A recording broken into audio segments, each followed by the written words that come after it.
Hello again and welcome back to English Today.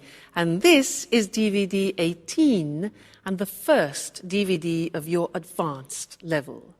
And in this DVD, you'll see another 2 episodes of our story, That's Life, followed by our special TV programs. This time, a sports expert will be talking about golf. Then, in our travel section, we'll be looking at the White Knights of St. Petersburg. Then in the grammar section, we will study some of the uses of the passive form in English. And then we'll look at some more useful phrases for you when you're socializing. All right? So, enjoy your viewing.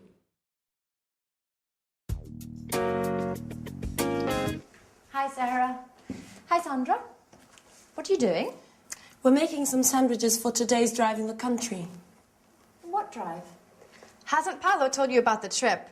Today he wants to take us to visit an old farmhouse in the country. It's supposed to be very beautiful, a perfect example of rural architecture. That's right. I remember now. Paolo told us it was built by some rich Italian-American, a really eccentric character, a friend of his mother's. Okay, girls. Is everything ready? We've almost finished.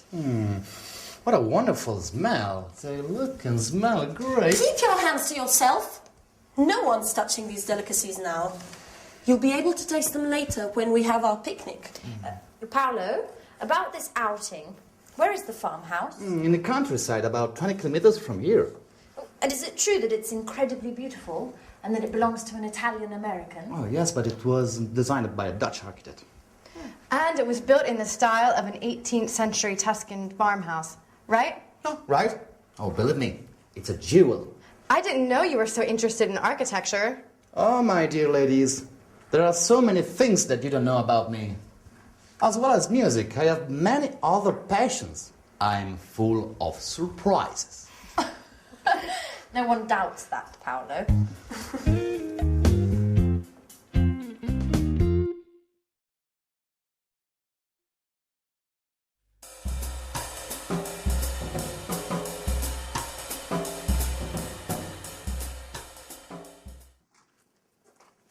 So, tell me more about this house. It's fascinating. Oh, you're right. And you have to see the garden. It's a haven of peace and tranquility. And what sort of plants are there? Oh, thousands. Big old trees, grapevines, olive groves, and many types of roses. And it's huge. There are 8 gardeners. Oh, really? So many? It's a lovely spot. My mother used to take me there a lot. I loved to lying under the oak trees. It gave me a sense of peace. That's where I gave my first kiss. Wow. Who would have thought our Paolo was so romantic? Are you making fun of me? No, definitely not. I bet this enchanted house has been the source of most of your musical inspiration. How do you know that? Considering it doesn't take much to inspire you, I can imagine what a paradise can do. Oh, hi. Hi. Sorry we made you wait. Paolo was just telling us about the garden. Oh. Okay, let's go. I can't wait to see this place. Do you know where Mike and Michelle are? They should be here by now. Oh, Michelle went out for her morning jog earlier. She should be back by now, so she's probably having a shower. And Mike's in his room watching a football match. What a surprise. Okay, I'll go and give them a shout. Oh, Sarah, have you got the camera? Oh no, I left it in my room. Why don't you go and get it? We should be able to take some lovely photos today, right? You're right. I'll go and get it.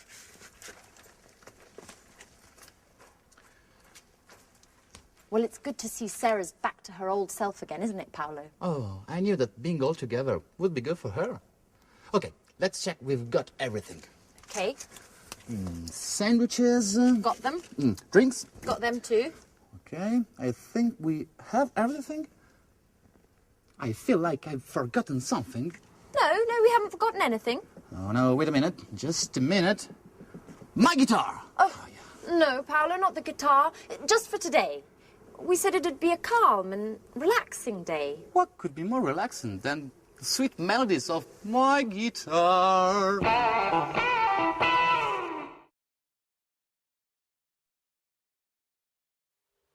Hi again and good to see you.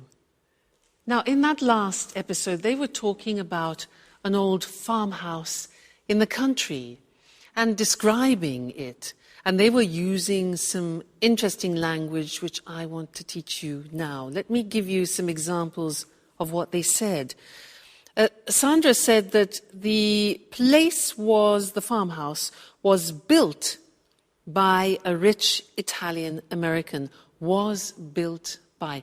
Now that grammatical form is called the passive. We're going to study that now. But other examples. Paolo said, yes, it was designed by a Dutch architect. It was designed. He said, it is built in the style of an 18th century Tuscan farmhouse. The passive, that's what I want to look at with you now.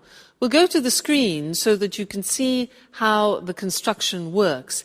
It is actually quite simple because you need to take the verb to be in the necessary tense, whether it's past, present, or future, and then you add the past participle of the main verb. Okay, so that is the grammatical form. When do we use the passive? We use the passive when it's more important the action which is happening and not the person doing it. Let me give you an example, try and make it clearer. And look at the screen now and we can combine the things. This is a magazine. Now, I want to talk about the magazine in the present. And there are various things that I can say. For example, this magazine is published in the United Kingdom. Is published, the verb to be plus the past participle. Other things that we can say about it.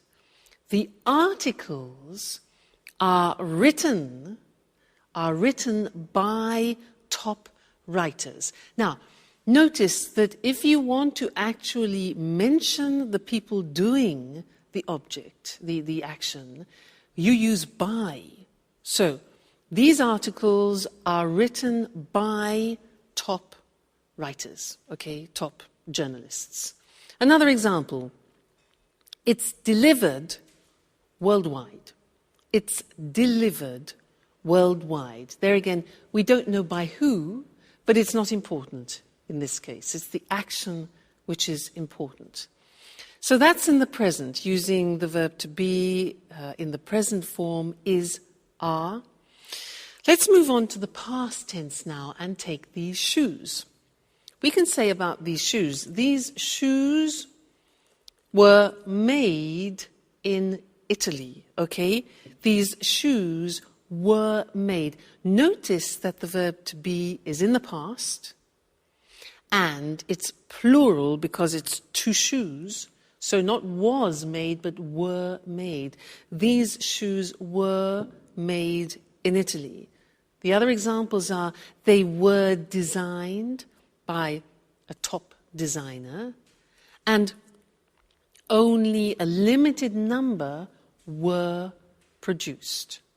All right, so the verb to be plus the past participle.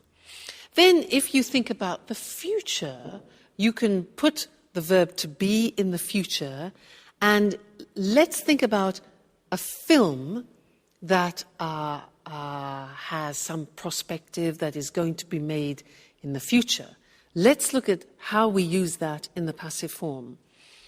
The film is going to be set in America. Now that's a bit more complicated.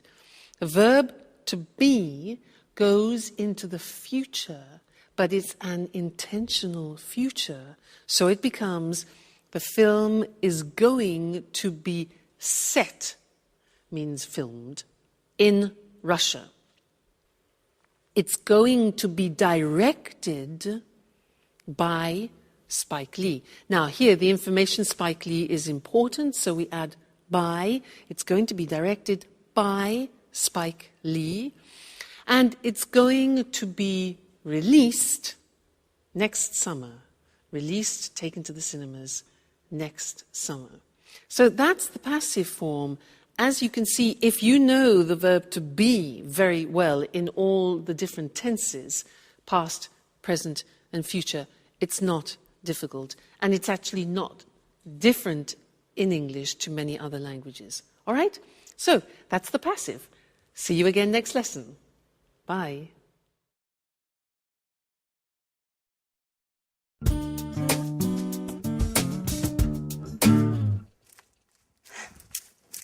So, it's time to leave. Mm-hmm. What a shame. Yeah, you're right. This week has just flown by. I've had a great time. Yeah. I hope to see everyone again. I hope to see you again. Very soon. Listen, Mike, about that, I want to clear up a few things with you. Well, a few days after we arrived, I happened to hear Paolo's song, and I knew that it was about us two. And, well, you know what I mean, right? Mm-hmm. Of course. Well, after finding out about this thing, I realized that I needed to talk to you straight away, but I didn't have the courage. We've known each other for a long time. I've always thought a lot of you. God, I don't know how to tell you this, Mike. Come on in. Don't be shy. It's not easy to say certain things. I mean, you know what it's like. Put yourself in my shoes. You don't need to tell me this. For years, I've been trying to. But maybe, as we've come this far, we don't need words anymore. No, what are you doing? You've gone crazy. But I thought that you too. That I what? I was trying to tell you that I really like you and that you're a true friend. But only a true friend, nothing more. What an idiot I am. For a moment, I thought you had feelings for me. I'm sorry, Mike. I didn't want to upset you. It's just that, well, the truth is that there's someone else in my heart. I know. Don't worry. Let's pretend nothing's happened, okay? Okay. Right. Friends? Like before? Of course. But no hard feelings? Okay. Fine. I'll just go and finish packing then. Okay. I'll see you in a bit.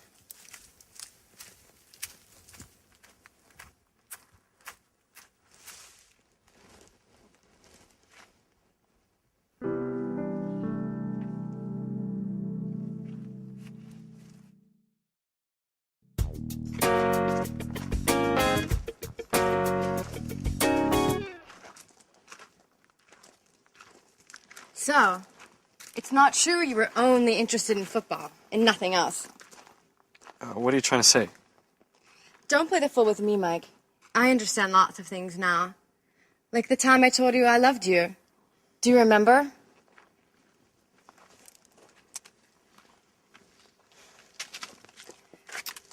At that time, we were always together. And I thought there was more between us than just simple friendship. Come on, Sarah, not that old story again. I mean, there's no point in going over all of that again. Well, I think it's time to put a few things straight, once and for all. At that time, you told me you weren't in love with me, and that you didn't want to deceive me. I felt rejected, and thought that football was to blame. I thought that football was the only passion in your life. But now... But now what? Oh, stop it, Mike. I saw you here just now with Anne. Wait a minute, Sarah. Let me explain things. Oh, you don't need to explain. I'm not angry. In fact, you, all of you, have helped me a lot in the past few days. I'm at peace with myself again, and this is really important. And, to be honest, I'm glad to have found out the true reason for your refusal was another woman, and not football. I think of you more than any sport, Sarah.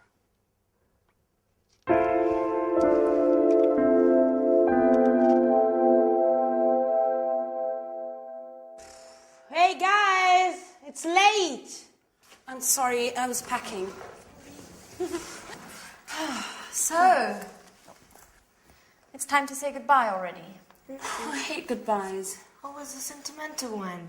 Anyway, we'll be meeting up again soon, right? Right. Yes. Okay. I have some good news. I've decided to open up a new bar, and you're all officially invited to the opening party. Wow. I think I'm going to call it College, in honor of all of you. Oh, fantastic. And as for the music in your new bar, here I am, with my guitar, of course. You know, you're always welcome to come to this house. And I'll be waiting for you all next year for another wonderful holiday together. In memory of the good old days. Yeah. Friends live but they'll be back soon. I'll sing away for next year's. Hey, oh, oh, oh, oh, yeah.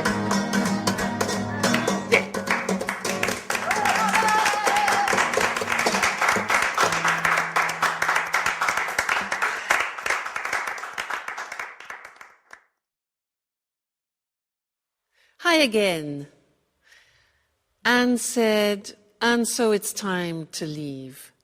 What a shame.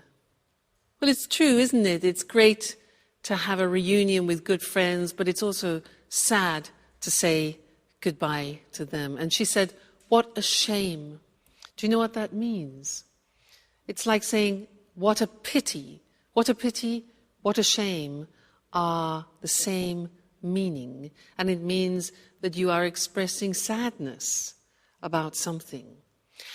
And with that phrase, I want to take you into socializing again and to look at a few more phrases to help you when you're traveling around the world, socializing with English language speaking people. What a shame is an example. It's a useful form of socializing. So let's look at some examples.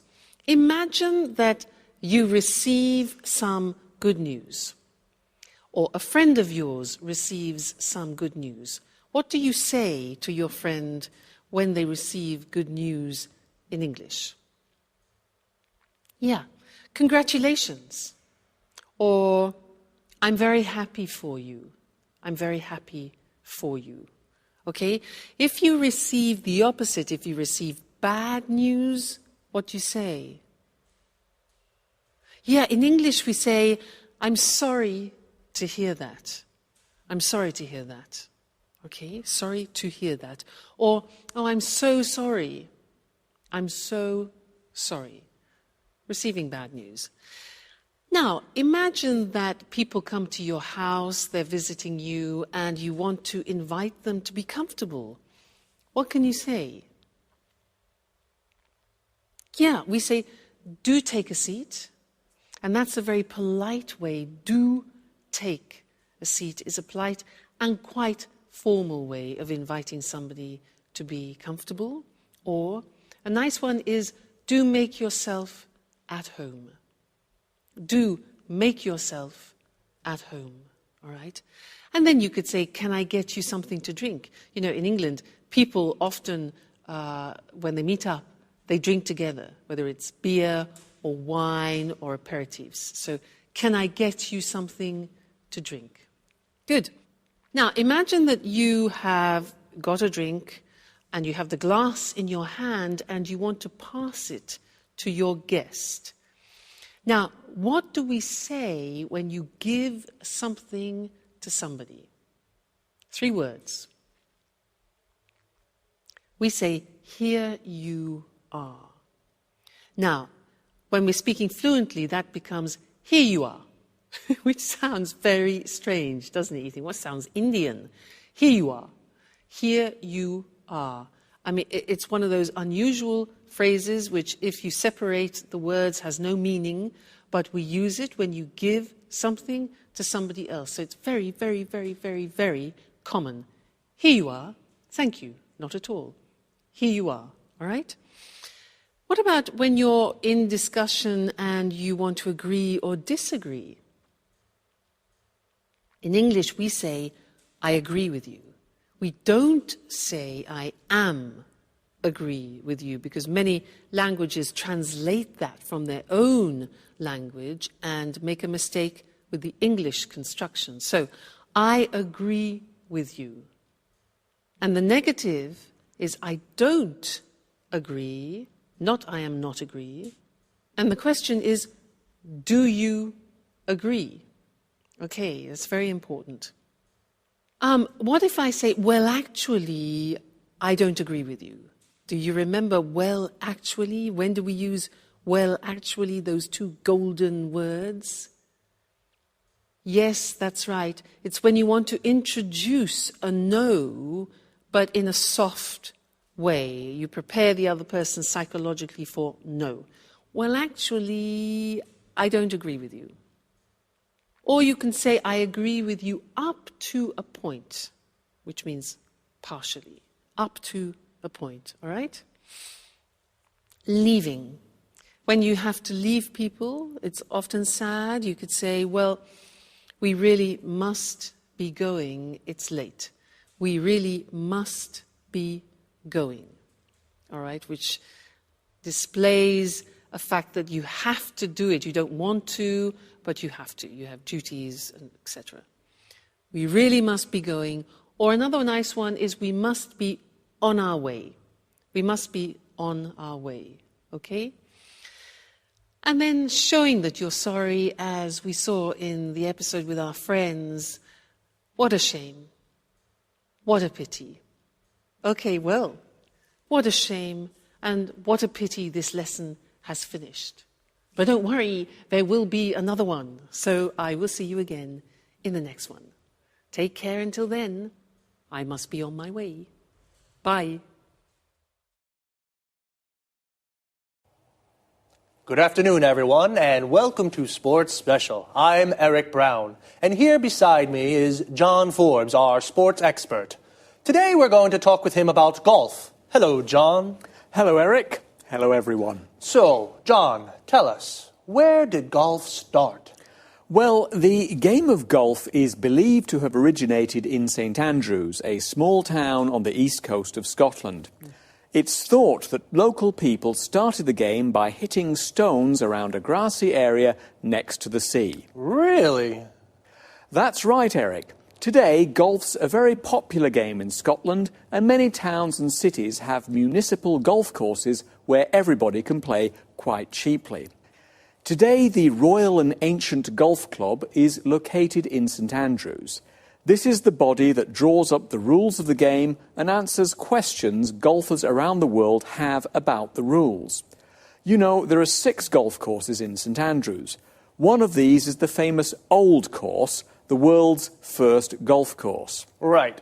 So St Andrews is the place to go if you like golf. About the game. First of all, what do you need to play golf? Well, to start with, you need a set of golf clubs. You use these to hit the ball around the course.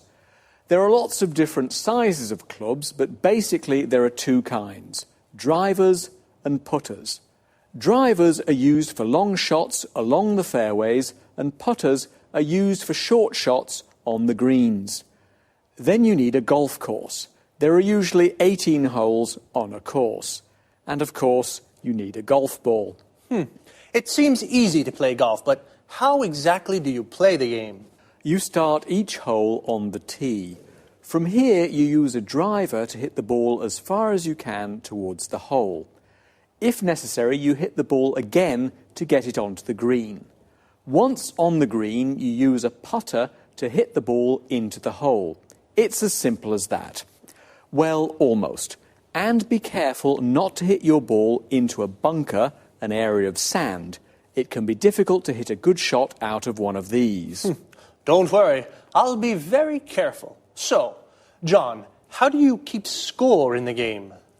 Well, each hole has a par, the number of shots required to put the ball into the hole.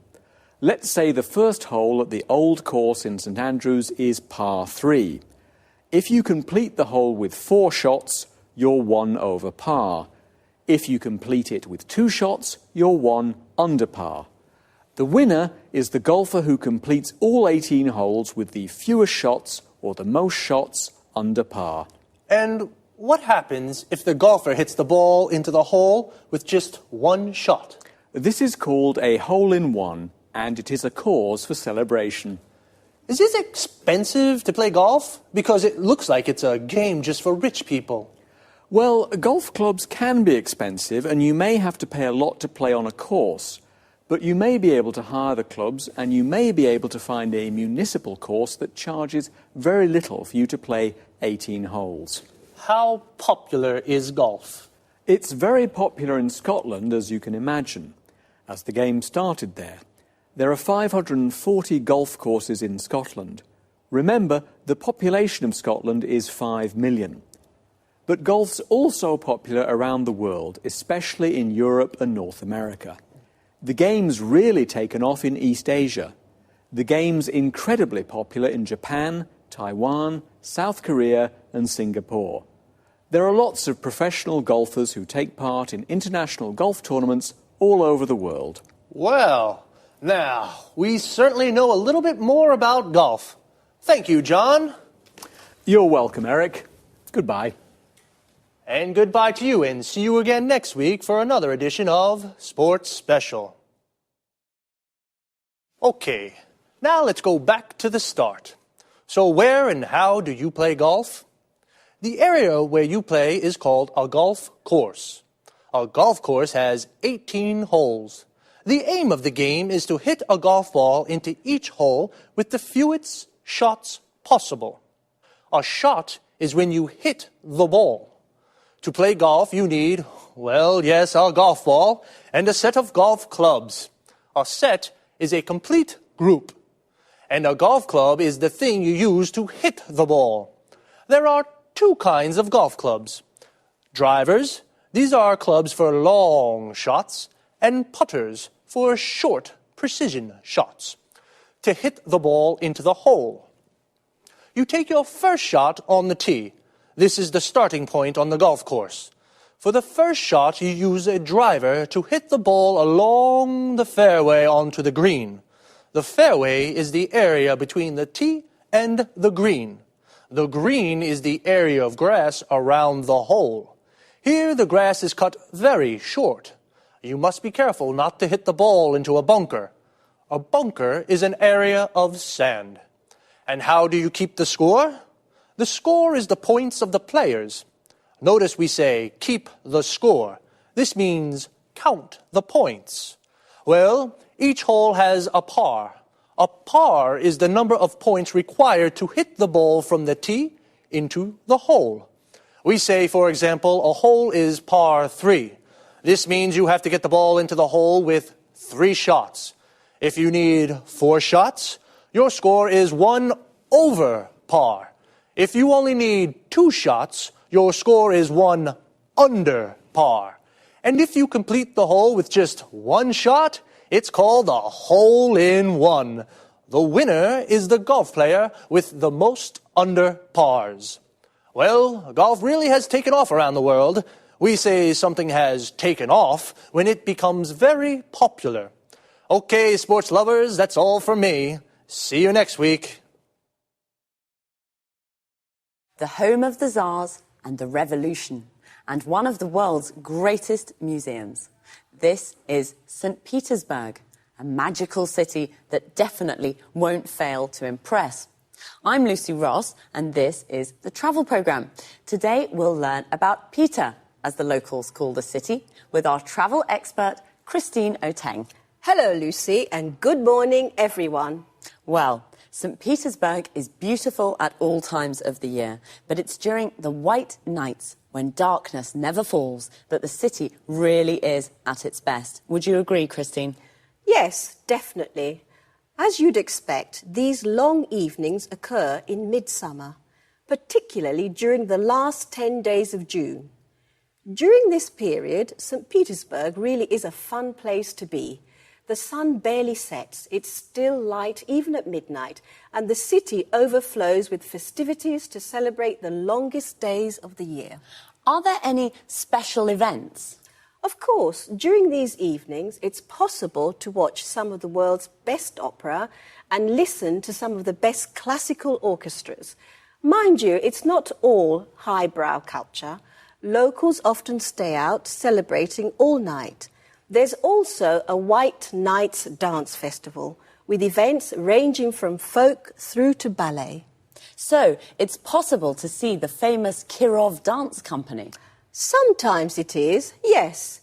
It doesn't always take part, though, but it does usually put on student performances.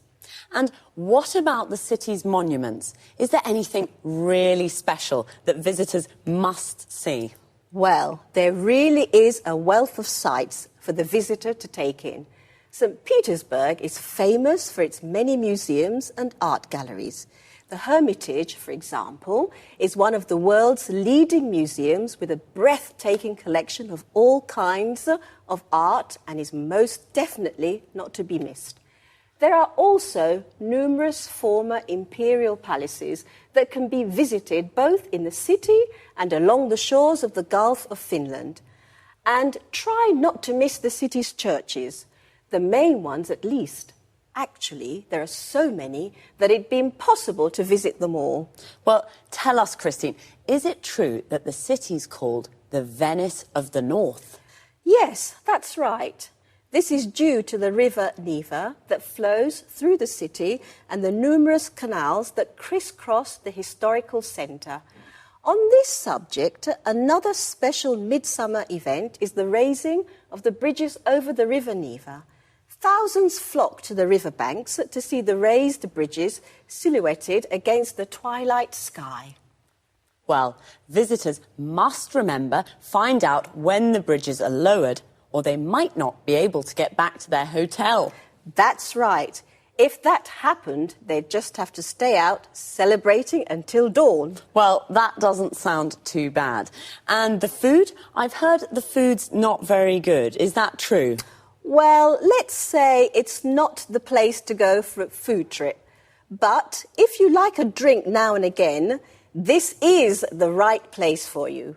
Russians love vodka, and they love inviting their friends to drink with them. And Russians can be disarmingly generous and hospitable. But be careful. The vodka's easy to drink, but don't overdo it, or you'll feel it the next morning. Did you hear that? The vodka is good, but don't drink too much. And do enjoy St. Petersburg, a truly fascinating city to visit. Thanks, Christine. Goodbye. See you again soon to discover more interesting places with the travel programme. So, St. Petersburg is at its best in midsummer. Midsummer is the middle of the summer. We say something is at its best when it's in its best condition. The city is at its best because in midsummer the sun barely sets. When the sun sets, it goes down. The moment when the sun sets is called sunset or dusk. The sun barely sets means it almost doesn't set, so it stays light all night. So sunset is when the sun goes down. When it comes up in the morning, it's called sunrise. It's the moment that the sun rises. This time of the day is also called dawn. So, St. Petersburg is a fun place to be in summer. It's a fun place to be means it's amusing to be there because there are lots of things to do. You can go to the opera or a classical concert. Mind you, it's not all highbrow culture. Highbrow culture is classical culture, like opera, Shakespeare, Dante. We use the expression mind you to introduce a contrast with something that's just been said. The locals stay out celebrating all night. To stay out doing something means to spend the night doing something. So, the locals stay out celebrating means they celebrate all night and don't go home until the morning. There's a dance festival too. The Kirov Dance Company doesn't always take part. To take part in something means to participate. Notice we say take part in something. So, the Kirov Dance Company doesn't always take part in the festival, but it puts on student performances. To put on something means to organise something. And remember, it's not the place to go for a food trip, a holiday based around trying the local cuisine. But it is the place to go for the vodka and all-night celebrating. So, bye for now. See you next week.